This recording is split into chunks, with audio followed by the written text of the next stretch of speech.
Episode 225 of the Bevan James Eyles Show. This is going to be random.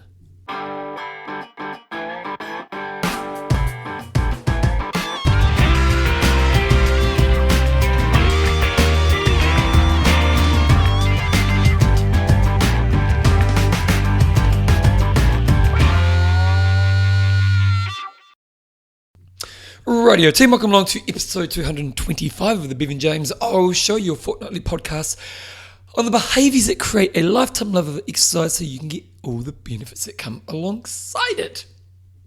Today's show is going to be random.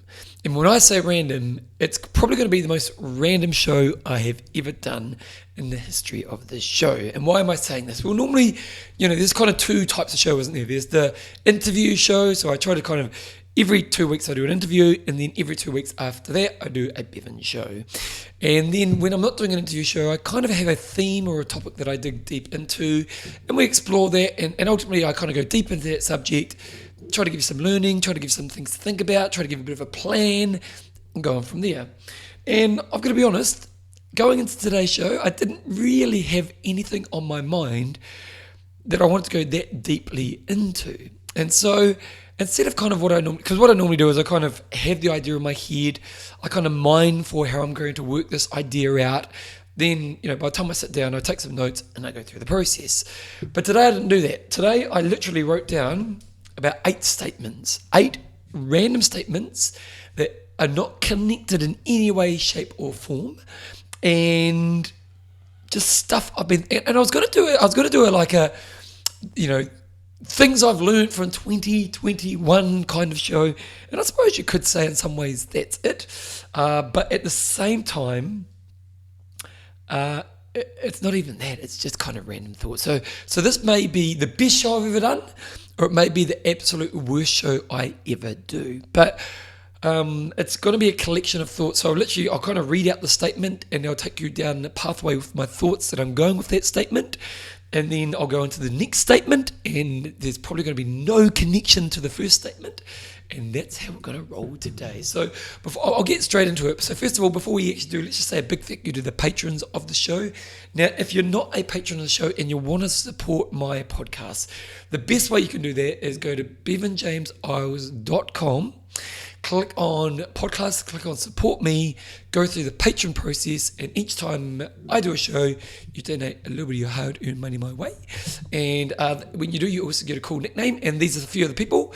We've got Deanne, the friendly one, Bedgood.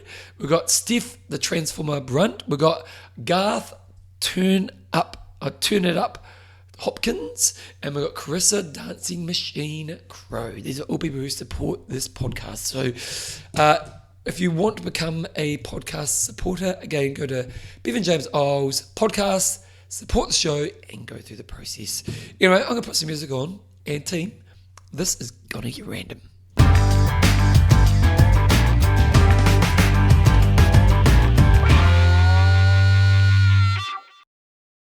So as I have just already said, today's show is random. And what I'm going to do is here's a piece of paper. There's my little piece of paper. And on that piece of paper, I've written down, I've got about 12 statements here, but I probably won't talk to all of them. And I'm just going to read the statement out, and I'm going to tell you where the statement came from, what my thinking is around the statement, and you can take whatever you want from it. Where do I start? Okay, I'm going to start with stop problem solving. That's one of the statements I wrote down. So a few weeks ago, I was at a party, and somebody at the party was sharing a really tough life situation they were going through. They were being really honest, they were being really raw, and they were showing a vulnerability. Now, admittedly, that we were all people who knew each other, and there was a level of trust within these groups and the people there, so it wasn't like it was just total randoms. But there was a level of kind of, trust already there. And this person's sharing some pretty vulnerable stuff. And oh my God, everyone knew it was there, just was problem solving the crap out of it. And I was getting a little bit frustrated. Now, the thing about, what do I mean by this? So this person was sharing some really hard things, and they were sharing the struggle that they're going through this really hard situation.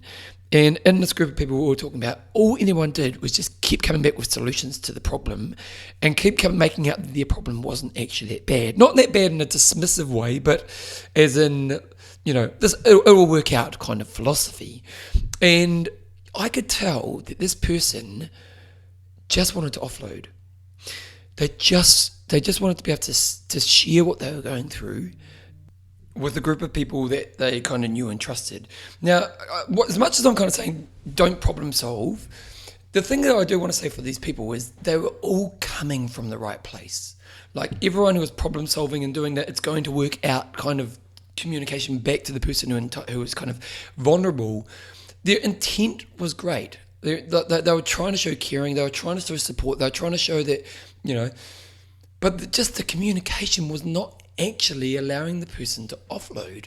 And I just think this is such an important thing. When we're offloading, there's that concept of the emotional bid. When we put an emotional bid towards somebody, we're not actually looking for the answers.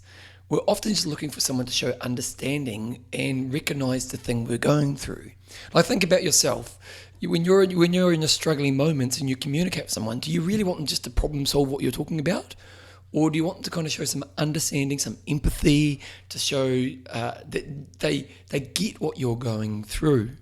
And actually, interesting, I was speaking to someone the other day and they were talking about this. They were talking about how when they talk to their partner, they don't talk about a work problem because their partner thinks they should just do this thing. I can't remember what it was, but they're like, let's say, their boss is a pain in the bum, and they've told their partner that their boss is a pain in the bum like 5 times, and their partner just says, "Well, you need to do this. You need to go to the higher manager, for example." And this person said to me, "I don't really talk to this to my partner anymore because whenever I bring it up, they just tell me that I should just do this thing." And what's happened here is because the partner has gone to problem solving, this person no longer actually opens up about the work problem they're going through because of the problem solving communication the partner is doing. And this is often what happens in these situations. People share their emotional, vulnerable moments, the struggles that they're going through. And I'm not picking on these people because this is really typical. Most of us problem solve, or we want to show them that it's going to be okay, when actually all they need is just that understanding. Like, watch this. Here's a little piece of homework for you on this area. Next time you're in a group environment and someone's sharing something that's really quite vulnerable and quite tough, watch the communication of the people in the group. Now, again, I'm not being critical of people in these situations because, again, their intent was great. Their intent was trying to support and help this person. It's just they go to problem solving first. And it's not that problem solving isn't a part of a communication process. It is. Problem solving can often be a really important part of communication, but it's kind of like 3 steps down the road. And the first thing should be empathy and understanding to the person in that situation.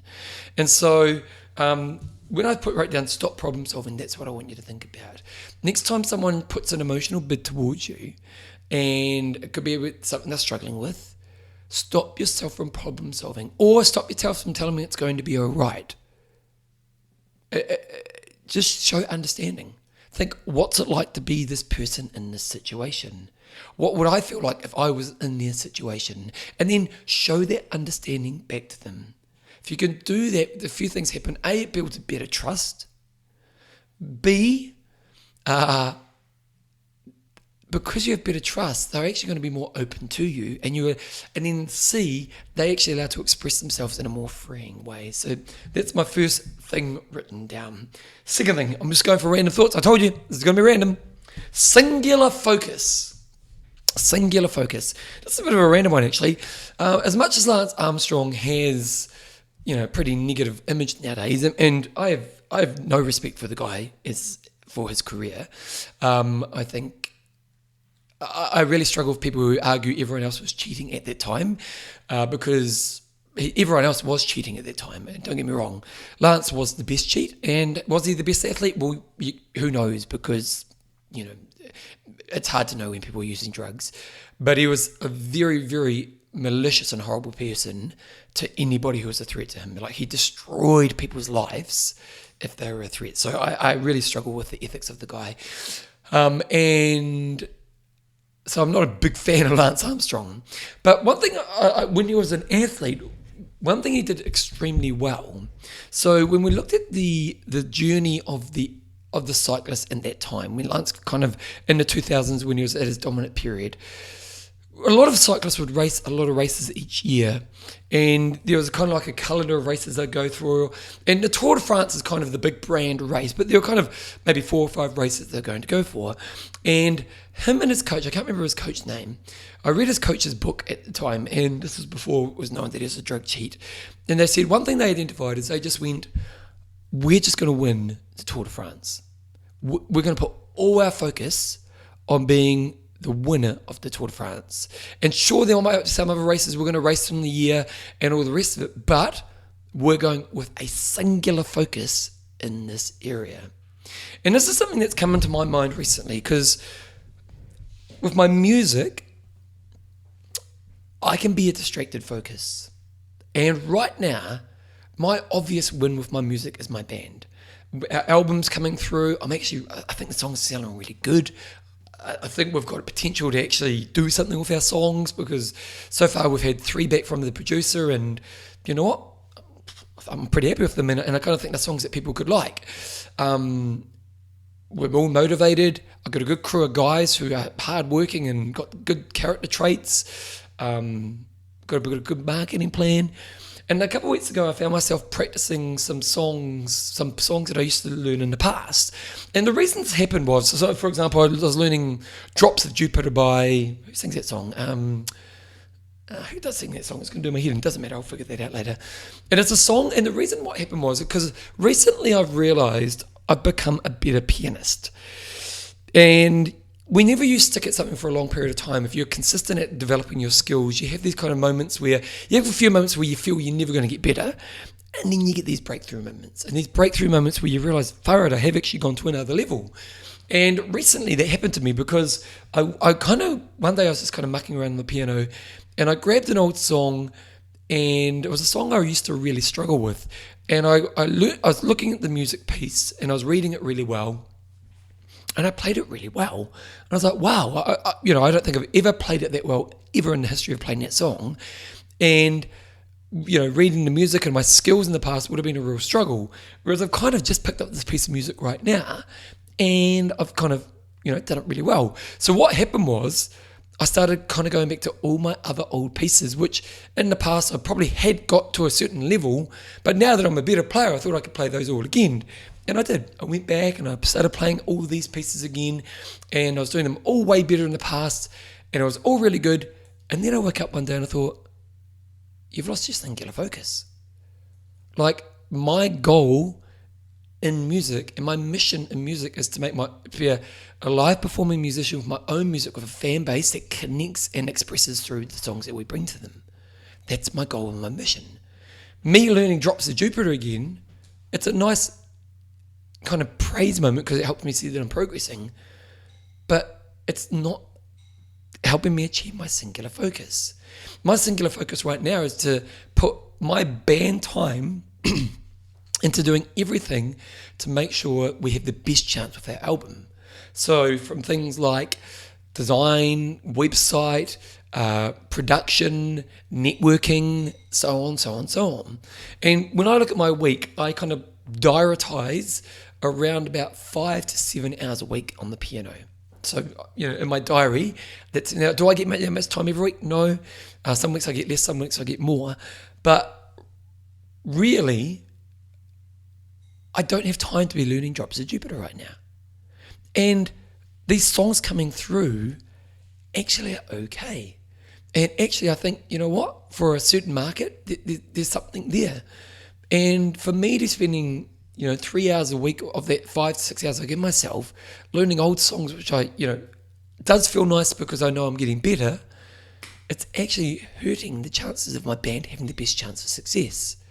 And when I talk about being singular focus, I'm talking about, like with Lance Armstrong, like when you think about yourself in certain areas of your life, are you distracted by too many focuses? And are you better off to go, you know what?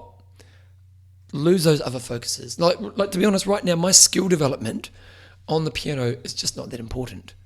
And when I'm getting on the piano right now, I'm doing 3 things. I'm creative writing, I'm developing my skills to play the songs that we play with the band live, and I'm working on other little bits that the band needs to work on. You know, it's a singular focus, because I want to make sure, also I'm practicing playing expressively when I'm playing live. Those are the things I'm trying to do. And often what we do is we don't progress as fast as we like, because we're trying to achieve things that actually aren't that important right now. Now, do I need to become a better musician, and do I need to develop my skills moving forward? Definitely. But at this moment in time, I've got this really cool opportunity, because my band's putting this album together. For me to be spending time on things that aren't that focus is actually not good use of my time.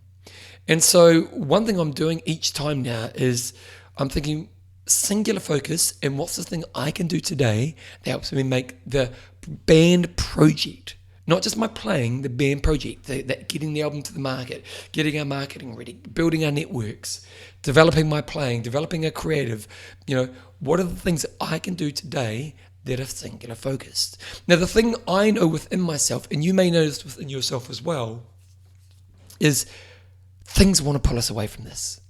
That moment when I realized I was a better player, it wanted me to pull away and go practice songs from the past. And that's where you've got to be really good with singular focus. You've got to go, no, that's actually not that important right now. My singular focus right now is to be in a band and work on my band project. And so my second point in today's show is, do you need to be like me in some areas of your life? Have you got some areas of your life where you've got too many projects on? You've actually got a singular focus that you should be putting on, and that might be clear. It might be really obvious that you need to put your singular focus in this area. And then how do you make sure you become singular focused in this area? Because again, when I think about, my goal of music is to perform, connect, create, express, those are my goals. This is my best chance of getting it. Like this band I'm in, we've got songs, albums coming, we've got hardworking musicians that all got great character traits. Like this is the best chance I'm going to get in a long time to get this. Why am I wasting time right now on Drops of Jupiter? It's just not that important. So that's my second thing I've written down. Third thing, I'm crossing them out as I'm doing it here. Dealing with insecurity with trust. I've had a couple insecure moments lately, and insecure moments which are a little bit about the future. And we go back to that Johann Hari interview I did years ago around lost connections, and he talked about causes of depression. Now mine's not going to the point of depression, but he was talking about one of the causes of depression is an uncertain future. And you often find this in like small business owners. Small business can be tough because you don't necessarily know what tomorrow looks like. And so it can create some uncertainty. And I'm in a place in my life right now where I've been talking a little bit recently where I've kind of thrown some bets against the wall. And I'm in this moment where this time next year, these bets could be absolutely awesome and they could really achieve the things I hope to achieve.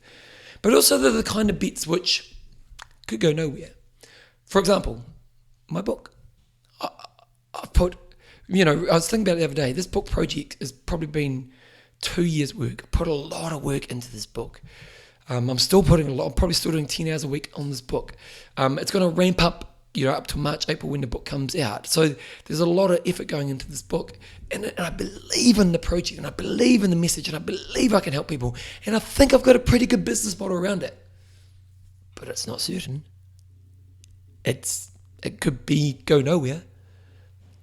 And so there's kind of uncertainty around it. And then like the band project, I'm doing this album, and I've said this many times, we're going to put our hand up. We're going to say we're going to try to do it. And I know music's a pipe dream. That's not going to go anywhere. And then I've got some business ideas which I'm kind of working towards. And so I'm kind of just in this place where I've got these things in front of me which potentially could be really cool, potentially could go somewhere. But also there's chance it could go nowhere. Now I'm very fortunate that all of these projects, my life doesn't depend upon it. But I don't know, for some reasons I've had some insecure moments that are around it. And how to deal with insecure moments, especially when you're feeling vulnerable about a future self or a future thing, is a really good thing to think about. And one thing I've worked within myself, which is really good to think about, is I can trust that tomorrow will be okay because I know I can continue to evolve and grow as a person. I can trust tomorrow will be okay because I know I can continue to evolve and grow as a person. So even though the future is a little bit uncertain right now, it's not a future that I have to be fearful of because I can trust that I'll be able to grow through it. And I can trust that if I keep evolving my intelligence, if I keep evolving my character strengths and my traits, no matter what the future I face, I'll be able to work through it. Now, another thing to trust is I know what's important to me in living a great life. And that's a really good one as well, because I know that if I can keep maintaining my values and my passions, tomorrow is going to be fine. And I just think that sometimes when we're in insecure, vulnerable moments, we can be driven by a fear of loss. We can be driven by a fear of what if in a really negative way. And I've got to be honest, in this last moment, I've had a couple of moments like that. And those two thoughts, that trust that I'll keep evolving and growing, which means I'll be able to solve bigger problems and harder problems moving forward. And also trust that if I can trust my character traits and my values and those types of things, I'm going to be okay as well. And once I go to that place, the fear that maybe digs its head up in those moments kind of just washes away.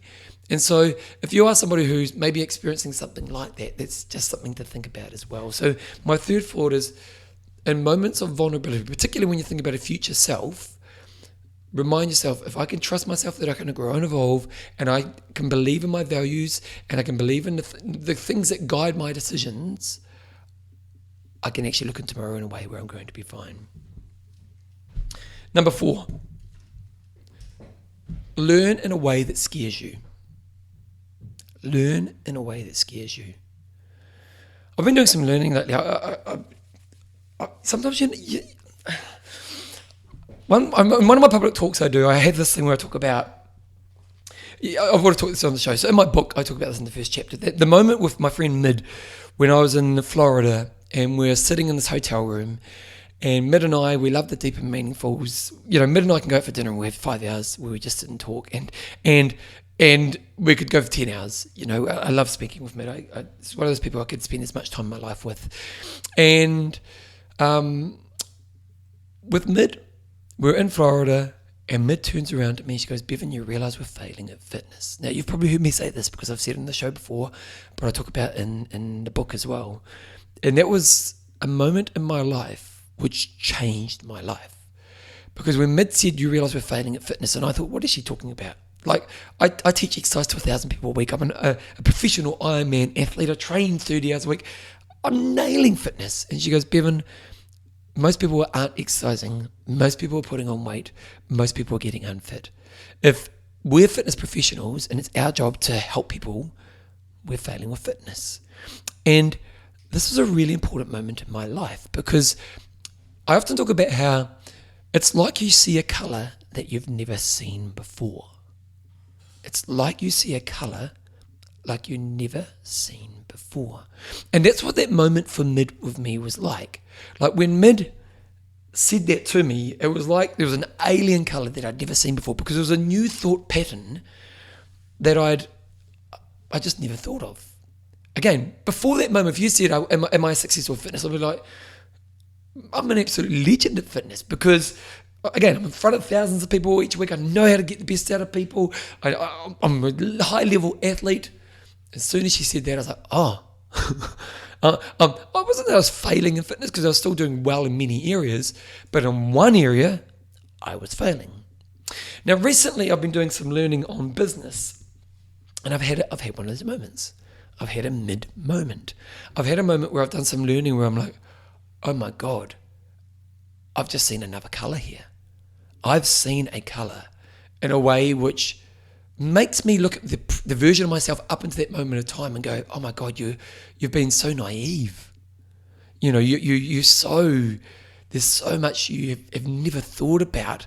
And once you see this colour, you can see kind of all the mistakes you made in the past because you haven't seen that colour. Now, I've got to be honest, when I first kind of started doing this learning, I was kind of confronted with it. And actually, when I talked about feeling a bit vulnerable recently, I felt a bit vulnerable because of that moment. Because I had this moment where I saw this colour and I was like, oh my God, like, look at all the mistakes you've made because you haven't been able to see that colour. And at first I was a bit vulnerable and I went back to trusting my growth, my evolution, and trusting my values. And then I thought, well, I've got to learn more. And so I've been studying deeper in this area. I've been learning, I've been spending pretty much 30 minutes each day studying this stuff and thinking about how I can implement it and think about how I can move forward. And what's been shifting is now I'm actually excited about what I'm going to be able to do moving forward, because I kind of, with this learning that I'm doing and because I'm studying it, because I'm going deeply in tune with this learning, my head's coming up with better solutions for the problems I was trying to solve yesterday, and solutions which are really exciting about how I move forward. But the point I want to make here is, and this is why learning is so important, it's important you do learning that scares you. And when I mean scares you, it scares you because you see that colour. Like that moment when I read this book on business, and I've read hundreds of business books, but this book was like, OMG, this has shifted everything about the way I think about business. And then I've gone deeper into the learning around this guy who's educated me. And as soon as I did that, I was scared. But man, it's led to a powerful path change moving forward in the way I'm doing things. And I think it's important for all of us to learn in a way that scares us. And what I mean by that is to learn in a way that helps you see colours that you can't see right now. And to do it in all areas of your life. Like, do it in the areas where you're strong. Like, I would have said, if you said, am I a good business person? I would have said, I don't think I'm a rock star business person. I don't think I'm no Bill Gates. But I would have said I'm a really good local small business owner. But actually now, I don't know if I am. I don't really know if I am. I think I'm actually a kind of an average local small business owner. And that's okay, because now with the understanding that I have, I kind of know where I can go moving forward. So that scared me. But what powerful learning that was. Point number, which one am I going to do here? I'd say number 5. Using next level tools. So when we think about development, where am I going with this? Again, hey, told you, it's going to be random. So in the last period of time, I've been getting into weights. And I may have already talked about this on the show, but so I already do about 10 hours exercise a week, 10 to 12 exercise on average. It's a lot of hard exercise because I teach in front of people. I'm a very fit man, especially for my age. I would be in the top 1% of people in my age, guaranteed. And that's not me being cocky, it's just kind of a fact. Now, because I had the back operation early in the year, because I'm getting a little bit older, because I want the challenge, I wanted to get back into doing weights. And so I set a goal of doing 3 sessions a week, an hour session, because I already do some pump classes. So I had this goal that I wanted to do till the end of the year. And I've done it. I've done for the last 2 months, I've done 3 sessions a week. I haven't missed a session. I've actually continued to grow. So I've been getting stronger, developing my mental game, learning how to turn around days where I'm kind of maybe struggling a little bit. So I think I've kind of succeeded in the first goal. Now, in the first 2 months, it was a real foundation building. And foundation building in 2 ways. A, the habit. So the habit of me going to the gym and doing the weights program. B, the development of the weights program and me getting strong enough. So I was not, back in the old days, I used to squat with maybe, I think my biggest squat was, I had 80 on each side, so maybe 180 kg, maybe once I did 200. So, which is decent. I'm no Schwarzenegger, but, whereas nowadays I'm probably about 100 kg, maybe 120. I'm developing that strength. So that was the first objective. Now I'm kind of about 2 months down the pathway. I've set up those things. I've got the good foundation. I've got a good habit. But now I need to go to the next level. And the next level is me training harder in the weights room. And for me to go to harder in the weights room, I've got to find next level tools.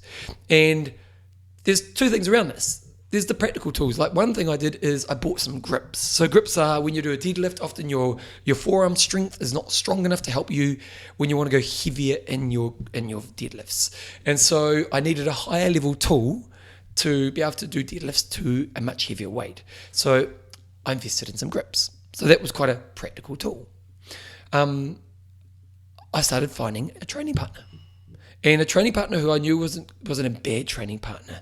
And this is really important because training partners can be a hindrance. Like you need someone who's always going to turn up on time. You need someone who's got the right attitude. You need someone who understands that you're there to push each other and you're not there to let each other off the hook. You need a training partner who knows how to spot well. That's important. A next level tool, which I haven't done yet, but I may do, is invest in a personal trainer.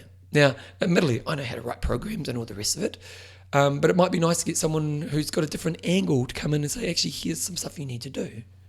And so when I think about the development pathway, as you walk down a pathway and you kind of think of the objectives of the time, what are the next level tools you need to use?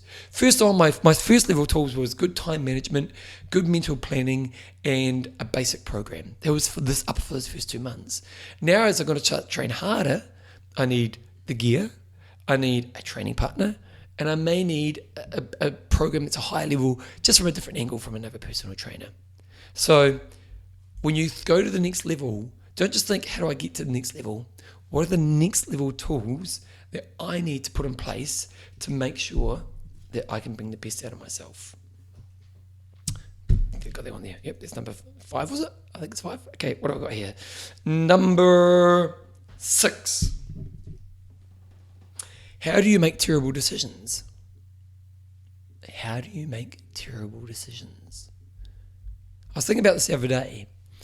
Let's say you had to make a really big life decision. How would you make a terrible decision around that? You might do it rushed. You might do it in a place where you're emotionally drained. You might do it when you're tired. You might not get good advice. And I just love this concept of how do you make terrible decisions? And what I mean by that is when it comes to making decisions, when you're thinking about, let's look at a big decision. Let's say you've got to buy a house. Like, I remember once years ago, I had someone I knew and they bought a house and they made every decision wrong. And unfortunately, it kind of cost them because they bought at the peak of the market. They didn't get a very good assessment done because they were trying to be cheap. So they had problems when they went into the house. It cost them a lot more once they went into the house. They kind of just made every decision wrong. And interestingly, I've always done a little bit of property investing. So I'm someone who has a little bit of knowledge. I wouldn't say I'm an expert in property, but I'm someone who knows some stuff and I've had some experience. They didn't even ask any questions from someone like me. Now, they basically just went full steam ahead into this massive life decision. Like, buying a home for most people is a decision you do 2 or 3 times in a lifetime. And this person did everything wrong. They did everything wrong. And unfortunately, it kind of cost them a lot because they paid too much. They had problems in the house when they got in the house. So they kind of went about it all the wrong way. And it's just a really good question to ask yourself. How do I make a bad decision? How could I make a bad decision in this situation? And it's a really good question to ask yourself in big life moments. In big life moments. Like buying a home. Like, should I change my career? Like, should I stay in a relationship? Like, is this the right person for me? You know, like I think of myself in my relationships as a young man. I don't think I had bad partners, but I think I made bad choices. You know, like the partners weren't bad people, and all my relationships in the past were really nice relationships, but they weren't the right person. You know, and why did I do that? Well, because I was kind of vulnerable and I was feeling insecure at that time, and so I just made a decision from a bad place. And if I'd stopped and I said, "How could you what would you do to make a bad decision right now? How would you make a bad decision?" I may have thought, you know what, Eyles, you're in an emotional place right now. Maybe just spend some time looking after your emotions. You know. Or if my friend was buying a house, this is a big life decision. Maybe I should get some mentoring, and maybe I should get some advice from people who've been there and done that. And maybe I should invest a little bit more in this decision because it's one of the biggest financial decisions I'm going to make in my life.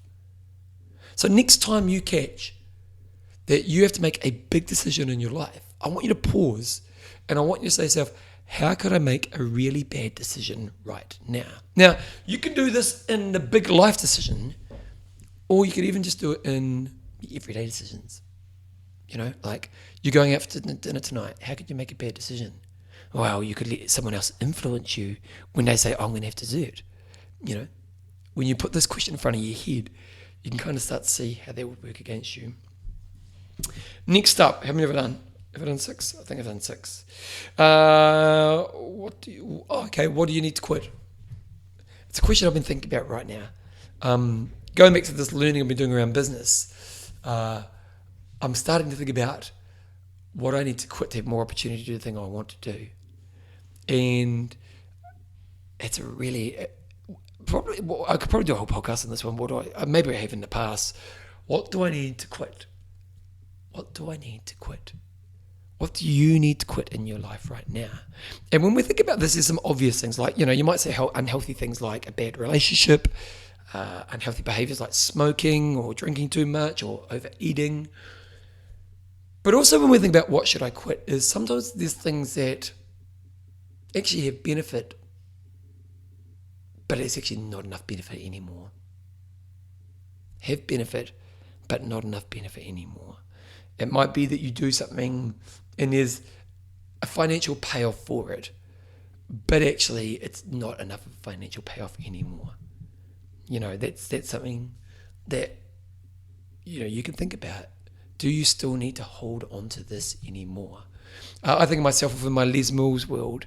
In Les Mills, in my time, I've done every role other than being a choreographer, which is every role within the business that I ever wanted to do. Well, no, I never actually wanted to be a choreographer, but every role within the business that you can do.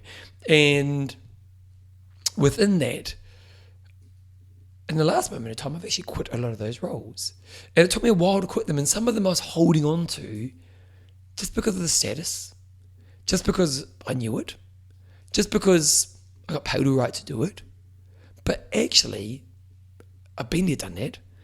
It's no longer growing me. I wasn't challenged by it. There was no real growth in it for me anymore. And so when it came to pull back from those things, it was actually pretty easy to quit. And it's been, with that time, I've been able to do other things that have been able to develop my life. And so when I talk about what do you need to quit, I'm not saying just the obvious things. I'm not just saying, smoking, drinking, bad relationships, a job you hate, those types of things, which, hey, by all means, quit those things as well. I'm saying the things you're holding on to for the wrong reasons. The things you're holding on to for the wrong reasons. What are those for you in your life?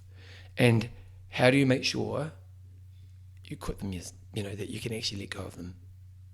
What do you need to do to actually allow yourself to quit those things is probably the last point on that.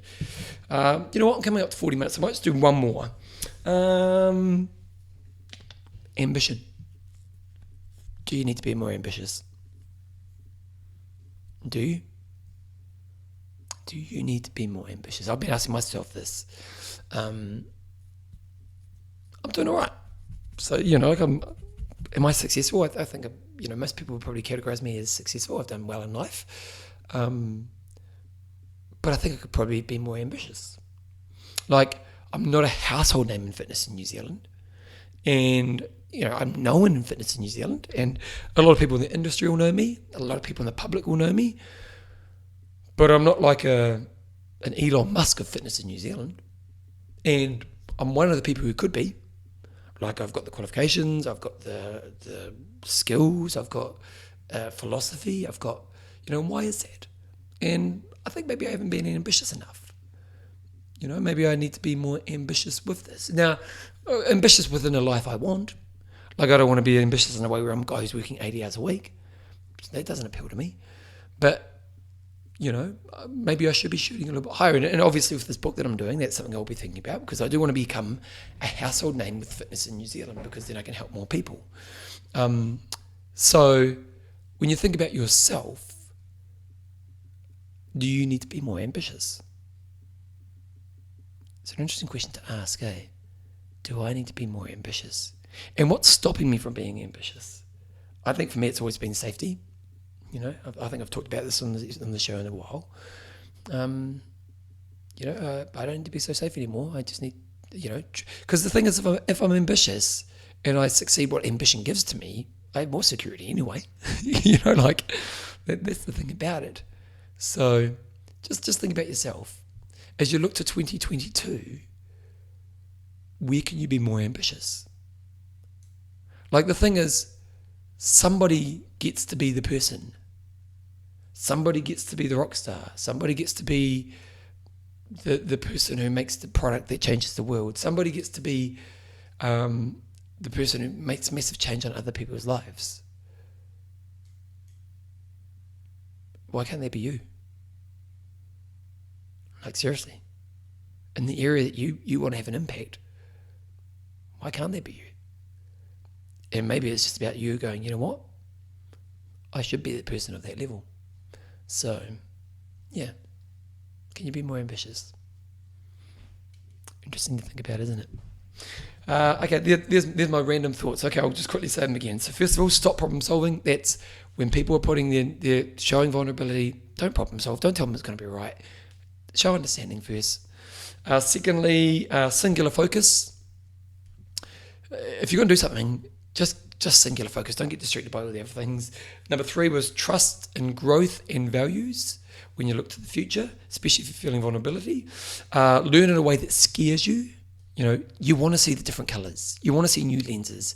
It's going to be scary because you're going to see your weaknesses when you do it, but then it opens you up to a pathway that's really exciting moving forward. Number 5, did I do a 5? Oh, yes, I did. Next level tools. So when you are trying to go next level, don't just expect that the tools you've used to this point in time are going to help you. You need to find next level tools. Number 6, how do you make a terrible decision? How can you make a terrible decision in this situation? That's something to think about. Number 7, what do I need to quit? And then number 8, can you be more ambitious? It's, imagine, I always say, what would be a high level self? Imagine if you get those things right, you'll definitely be a higher level self.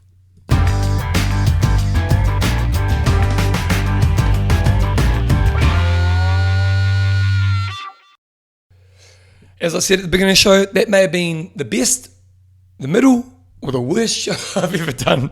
I don't know, just random thoughts from Bevan. Obviously, I've got a lot on my mind right now, team. I've got a lot on my mind. I think that pretty much wraps up today's show. I will be back before Christmas or around New Year's. Normally I kind of just put old interviews on, but I've got an interview lined up, which I probably will get done before Christmas. So what's the date today? So, there might be one on the 27th, or there will be a show. It might be an interview, or I might hold the interview over to the new year. It might just be an interview from the past, or I might grab an interview from my other podcast, because often we get some... I actually had a really cool interview with Hamish Carter. Hamish Carter is an Olympic gold medalist. It's very triathlon focused, but it was actually quite insightful, so I might actually chuck that on over Christmas as well. So I'll be back in Christmas. If not, I'll be back in the new year, but there will be a show in a couple of weeks' time from now anyway. Hopefully you enjoyed today's show. If you want to support me, go to bevanjameseyles.com to become a patron. If you want to run 5Ks and you want me to support you through running 5Ks with a program that has mentoring, all the programming you need, basically everything you need to run 5Ks, go to my 5K trip. Now, one thing about that. Stupidly, the website I've got it on at the moment, I'm not quite sure why this is. We're trying to sort it out. You have to put www.my5kdream. So it's www.my5, the number 5, kdream bevan.com. So if you want to run 5Ks, you're looking for a 5K running goal as you head into the new year, go to that. Remember, you've got to put the www in place to be able to get there. I think it's like $97. So really, seriously, it's worth way more than $97, so make sure you do that. And again, in 2022, book's coming out. I'm going to be getting your support when the book comes out, but we'll talk about that later. Anyway, have a wonderful Christmas and New Year's. I'll see you in the next episode of the show.